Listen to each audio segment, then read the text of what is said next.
Father, and the Son, and of the Holy Spirit. Amen. Glory be to Jesus Christ. Glory be forever. I have a very heavy heart.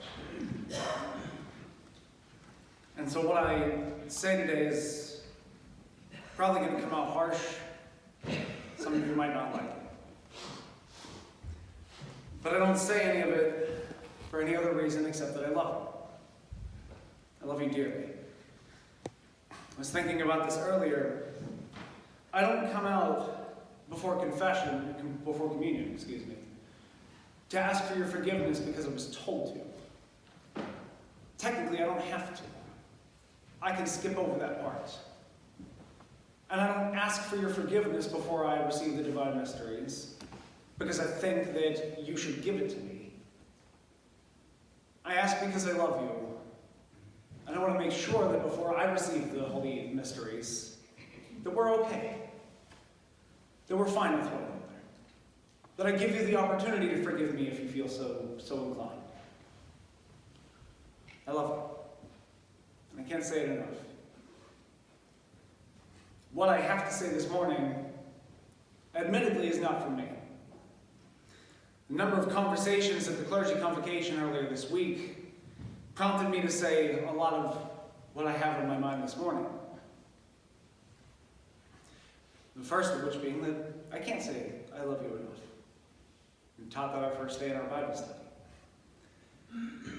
One of my brother priests cried this past week in liturgy because for the first time in his ministry, when he came out and said in the fear of God, with faith and love come forward, no one did.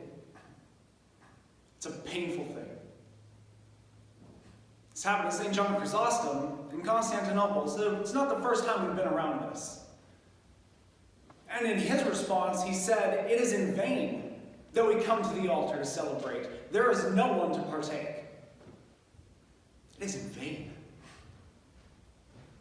These services are not for us. They are for God. And he doesn't need us, but we bring ourselves to him. And if we come to the point where we say that if there's no one to partake, it is in vain that we're doing this, we have to recognize that there's certain importance there. Why are we suddenly not coming?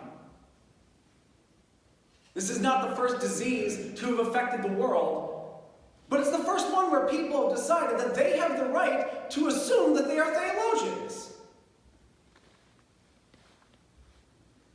Previously, not even priests would dare to assume that they know what's right or wrong with the holy mysteries.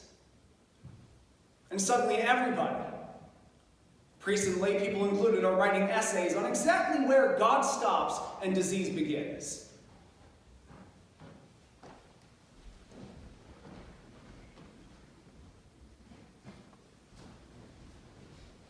This is referred to as the cup of salvation. And my brother priest, who wept because nobody partook, aptly called it the cup of suspicion. How painful. How horrible. It's not going to get you sick. I'm trying to be nice about it. We tend to think about all the ways in which, for whatever reason, we're missing the mark, and maybe something about this is going to injure you. This disease has claimed well over 200,000 lives in our country alone, and if you would like to see a living example of the fact that it won't get you sick, he's standing in front of you. If any of you have been a positive carrier by accident, I have taken that possibility into my hands. I don't just dump this out when liturgy is over. We don't waste the Eucharist. You won't get sick. Because God is merciful. And that is where people have been missing the mark. It's not a matter of what part is the holiest. It's not a matter of exactly where God stops, because he doesn't. God is merciful. I bring this up with the importance of what another brother priest brought up. Our time is running out. Now is the time. If you have not come to communion, do it now. If you're nervous about doing it in church, call me. I will come to your house. I will mask and glove up in my car. I will prepare the Eucharist on my side panel.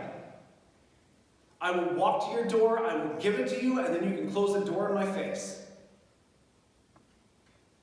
Don't wait. We may very well be facing another shutdown. And if you think that it hasn't happened yet, well, maybe people are a little bit too sentimental about Christmas to close us down beforehand. But we aren't celebrating Christmas with everybody else. The government's not going to say, oh, look, they're on the old calendar, we'll hold off. If you're waiting for January 7th, it might be too late. If you have not come to communion or to confession since not just last Lent, but the previous one, you're now edging on 2 years without receiving forgiveness or the mysteries of God. If for no other theological reason, we have a list of reasons why that's not acceptable in the church in our bylaws. The people who set up the laws of our church and our diocese knew enough that you should at least do it once per year. Our time is running out. If they shut us down again, how long are you going to wait? We don't know when we're going to die, and if you're waiting to think that you might live out a potential another shutdown, you might wait too long. It goes for all of us. I can get into a car accident tomorrow and I'm never going to see another holy mystery in my life. Not at least in my mortal life. Don't wait. This is not the cup of suspicion. It is that which has been given us by God. And if something is holding you back, you need to talk to me about it. I will bend over backward to do what I can to make sure that you are taken care of spiritually. I will throw myself on the ground and beg if I have to. And I'm not above it, because I'm not begging for me. I'm begging for you. If I have to drag myself on my knees to your house to make you realize that something about this is important, I will do it. Set up a time with me and make sure I have a couple hours to drag myself to your house. I will do it. It's breaking my heart. I'm thankful that I haven't turned around and stood here waiting.